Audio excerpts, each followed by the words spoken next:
आकाशवाणी भोपाल से प्रस्तुत हैं प्रादेशिक समाचार।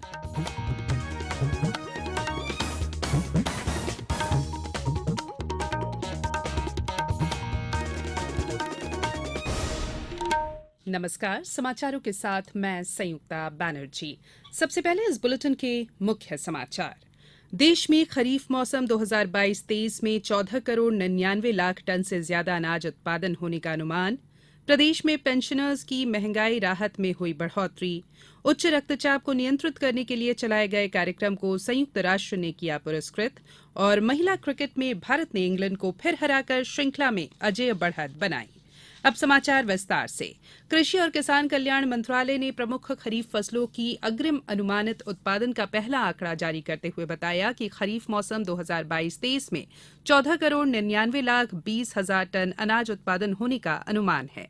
अनुमानों के अनुसार देश में 2022-23 का अनाज का अनुमानित उत्पादन पिछले 5 वर्षों की औसत उत्पादन की तुलना में 69 लाख 80 हजार टन ज्यादा है। चावल का अनुमानित उत्पादन 10 करोड़ 49 लाख 90 हजार टन होने का अनुमान है, जबकि मक्के का अनुमानित उत्पादन रिकॉर्ड 2 करोड़ 31 लाख टन हो सकता है। तिलहन उत्पादन 2 करोड़ 35 लाख 70 हजार टन होने का अनुमान है। देश में 2022-23 के दौरान गन्ने का अनुमानित उत्पादन 46 करोड़ 50 लाख 5 हजार टन हो सकता है। इंदौर जिला मुख्यालय पर आज सेवा पखवाड़े के अंतर्गत लाडली लक्ष्मी सम्मेलन का आयोजन किया जा रहा है। इस सम्मेलन के मुख्य अतिथि इंदौर जिले के प्रभारी और गृह मंत्री डॉक्टर नरोत्तम मिश्र रहेंगे। महिला बाल विकास विभाग के कार्यक्रम अधिकारी रामनिवास बुधोलिया ने बताया कि इस सम्मेलन में उत्कृष्ट कार्य करने वाली लाडली लक्ष्मी बेटियों को सम्मानित किया जाएगा। बेटी बचाओ अभियान में सहभागिता करने वाले एकल बेटी परिवार भी इस सम्मेलन में सम्मानित किए जाएंगे। सम्मेलन के दौरान लाडली लक्ष्मी बेटियों के स्वास्थ्य के परीक्षण के लिए शिविर का आयोजन भी किया जा रहा है। प्रधान मुख्य वन संरक्षक वन्य प्राणी जसबीर सिंह चौहान ने कहा है कि कूनो राष्ट्रीय उद्यान में बड़ी संख्या में चीतल है। वहां अन्य स्थानों अथवा राज्यों से चीतल लाए जाने की आवश्यकता नहीं है और न ही लाए गए हैं। श्री चौहान ने बताया कि वर्तमान में राष्ट्रीय उद्यान कान्हा में 30,000, पेंच में 50,000, बांधवगढ़ में 30,000 और सतपुड़ा राष्ट्रीय उद्यान में 10,000 चीतल है। उन्होंने बताया कि अंतर्राज्यीय वन्य प्राणी स्थानांतरण के लिए भारत सरकार और संबंधित राज्यों की सहमति आवश्यक होती है। प्रदेश में पेंशनरों की महंगाई राहत में बढ़ोतरी की गई है। 6वें वेतनमान में 15% और 7वें वेतनमान में 6% का इजाफा किया गया है। नए आदेश के मुताबिक 1 अगस्त से 6वें वेतनमान में महंगाई राहत दर 189% और 7वें वेतनमान में 28% हो जाएगा। आदेश के अनुसार 80 वर्ष या उससे अधिक आयु के पेंशनरों को देय अतिरिक्त पेंशन पर भी महंगाई राहत देय होगी। वहीं राज्य शासन ने 6वें वेतनमान में वेतन प्राप्त कर रहे शासकीय सेवकों के महंगाई भत्ते में 7% की वृद्धि कर दी है। स्कूल शिक्षा विभाग द्वारा स्कूल शिक्षा के भर्ती नियम 2018 में अनारक्षित प्रवर्ग के कमजोर वर्ग ईडब्ल्यूएस के लिए प्राथमिक शिक्षक पात्रता परीक्षा के उत्तीर्ण अंक 60% से घटाकर 50% कर दिए गए हैं।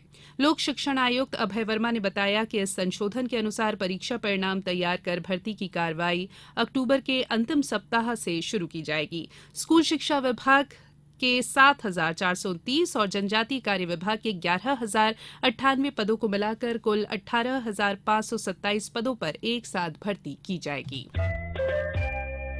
ये समाचार आप आकाशवाणी भोपाल से सुन रहे हैं। हमारे समाचारों को अब आप कभी भी और कहीं भी अपनी सुविधा के अनुसार सुन सकते हैं। ये समाचार बुलेटिन यूट्यूब, ट्विटर और फेसबुक पर AIR न्यूज भोपाल पेज पर सुने जा सकते हैं। इसके अलावा आप हमारी वेबसाइट newsonair.com पर या AIR न्यूज ऐप पर भी समाचार सुन सकते हैं। ब्रेक के बाद बुलेटिन में एक बार फिर आप सभी का स्वागत है। उच्च रक्तचाप को नियंत्रित करने और इससे बचने के लिए राष्ट्रीय स्वास्थ्य मिशन के तहत चलाए गए एक विशेष कार्यक्रम IHCI को वैश्विक स्तर पर सराहा गया है। IHCI को कल संयुक्त राष्ट्र महासभा की ओर से न्यूयॉर्क में आयोजित 2022 UN inter agency task force और विश्व स्वास्थ्य संगठन के विशेष कार्यक्रम में प्राथमिक स्वास्थ्य देखभाल पुरस्कार मिला है। देश की प्राथमिक स्वास्थ्य प्रणाली के असाधारण कार्यों को अंतर्राष्ट्रीय पहचान देते हुए ये एक महत्वपूर्ण उपलब्धि है। उच्च रक्तचाप नियंत्रण पहल कार्यक्रम वर्ष 2017 में शुरू हुआ था और 23 राज्यों के करीब 130 जिलों में चरणबद्ध तरीके से इसका विस्तार किया गया। इसके तहत उच्च रक्तचाप से पीड़ित 34 लाख से अधिक लोग आयुष्मान भारत स्वास्थ्य कल्याण केंद्रों सहित सरकारी स्वास्थ्य सुविधाओं का लाभ उठा रहे हैं।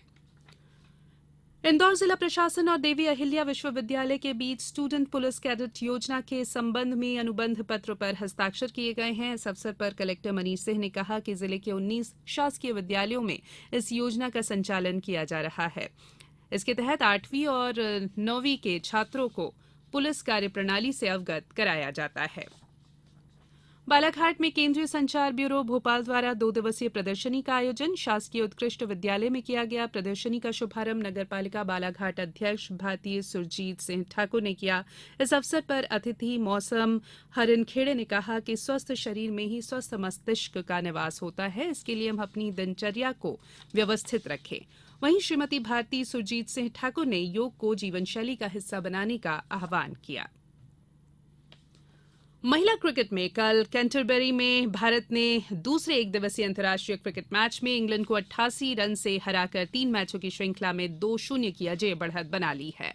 भारत ने पहले बल्लेबाजी करते हुए निर्धारित 50 ओवर में 5 विकेट पर 333 रन बनाए। कप्तान हरमनप्रीत कौर ने 115 गेंदों में 143 रनों की शानदार पारी खेली। इंग्लैंड की टीम 44 ओवर और 2 गेंद में 245 रन पर सिमट गई। दोनों देश के बीच तीसरा और अंतिम एक दिवसीय मैच शनिवार को लॉर्ड्स में खेला जाएगा। ये मैच भारत की गेंदबाज झूलन गोस्वामी के लिए विदाई मैच होगा, क्योंकि झूलन ने इस मैच के बाद अंतर्राष्ट्रीय क्रिकेट से संन्यास लेने का फैसला किया है। खेल और युवा कल्याण मंत्री यशोधरा राजे सिंधिया ने 36वें नेशनल गेम्स में खिलाड़ियों को दिए जाने वाले किट और किट बैग का अनावरण किया। ये खेल गुजरात में 29 सितंबर से 12 अक्टूबर तक होने हैं। इन खेलों में प्रदेश के खिलाड़ी 26 खेलों में अपने हुनर का प्रदर्शन करेंगे। प्रदेश के लगभग 300 खिलाड़ी इस नेशनल गेम्स में हिस्सा लेंगे। गौरतलब है कि 2015 में तिरुवनंतपुरम में हुए नेशनल गेम्स में मध्यप्रदेश 23 स्वर्ण, 27 रजत और 41 कांस्य पदक के साथ 6वीं रैंक पर था। अब कुछ समाचार संक्षेप में। मुख्यमंत्री शिवराज सिंह चौहान आज मलाजखंड के एक दिवसीय दौरे पर आ रहे हैं। वे यहां विभिन्न कार्यक्रमों में शामिल होंगे। श्री चौहान कल 23 सितंबर को डिंडौरी जिले के ग्राम पंचायत हिनौता में मुख्यमंत्री जनसेवा शिविर कार्यक्रम को संबोधित करेंगे। पन्ना में खनिज साधन और श्रम मंत्री बृजेंद्र प्रताप सिंह ने कहा है कि मुख्यमंत्री जनसेवा अभियान में आयोजित शिविर में शामिल होकर प्रत्येक पात्र हितग्राही को केंद्र और राज्य सरकार की महत्वाकांक्षी योजनाओं का लाभ जरूर लेना चाहिए। मंदसौर में कलेक्टर ने स्वच्छता ही सेवा अभियान के अंतर्गत बालागुड़ा में कचरा एकत्र करने के लिए ई रिक्शा स्वच्छता रथ को हरी झंडी दिखाकर रवाना किया। सतना जिला आयुष्मान कार्ड बनाने के मामले में प्रदेश में 37वें स्थान पर आ गया है। अब तक जिले में 8,54,216 आयुष्मान कार्ड बनाए जा चुके हैं। खजुराहो के पश्चिमी मंदिर समूह से कल 32 बाइक राइडर्स विभिन्न पर्यटन स्थलों के लिए रवाना हुए। यह यात्रा 27 सितंबर को वर्ल्ड टूरिज्म डे के दिन भोपाल में संपन्न होगी। नीमच जिले में लंपी स्किन डिजीज के फैलाव और संक्रमण को रोकने के लिए प्रतिबंधात्मक आदेश जारी किया गया है। छिंदवाड़ा जिले में सेवा पखवाड़ा के अंतर्गत निर्धारित दिवसों पर विभिन्न गतिविधियां आयोजित की जा रही है। सीहोर जिले में आयोजित सेवा पखवाड़ा के अंतर्गत आज लाडली लक्ष्मी योजना का जिला स्तरीय कार्यक्रम आयोजित किया जा रहा है। बैतूल नगर पालिका परिषद द्वारा थाना चौक पर स्वच्छता अभियान का जिला स्तरीय कार्यक्रम आयोजित किया गया। शिवपुरी के केंद्रीय विद्यालय आईटीबीपी केंद्र पर हिन्दी पखवाड़े के अंतर्गत एक वार्ता का आयोजन किया गया। शहडोल जिले में बारिश का दौर जारी है। बाणसागर बांध में पानी का स्तर खतरे के निशान के करीब पहुंच चुका है। एनआईटीटीआर भोपाल में एकेडमिक काउंसिल की बैठक कल होगी और जबलपुर में नर्मदा नदी के जल की गुणवत्ता को जांचने के लिए real time water quality monitoring system लगाया गया है। अंत में बुलेटिन के मुख्य समाचार एक बार फिर। देश में खरीफ मौसम 2022-23 में 14 करोड़ 99 लाख टन से ज्यादा अनाज उत्पादन होने का अनुमान। प्रदेश में पेंशनर्स की महंगाई राहत में हुई बढ़ोतरी। उच्च रक्तचाप को नियंत्रित करने के लिए चलाए गए कार्यक्रम को संयुक्त राष्ट्र ने किया पुरस्कृत। और महिला क्रिकेट में भारत ने इंग्लैंड को फिर हराकर श्रृंखला में अजय बढ़त बनाई। बुलेटिन में फिलहाल इतना ही। इजाजत दीजिए। नमस्कार।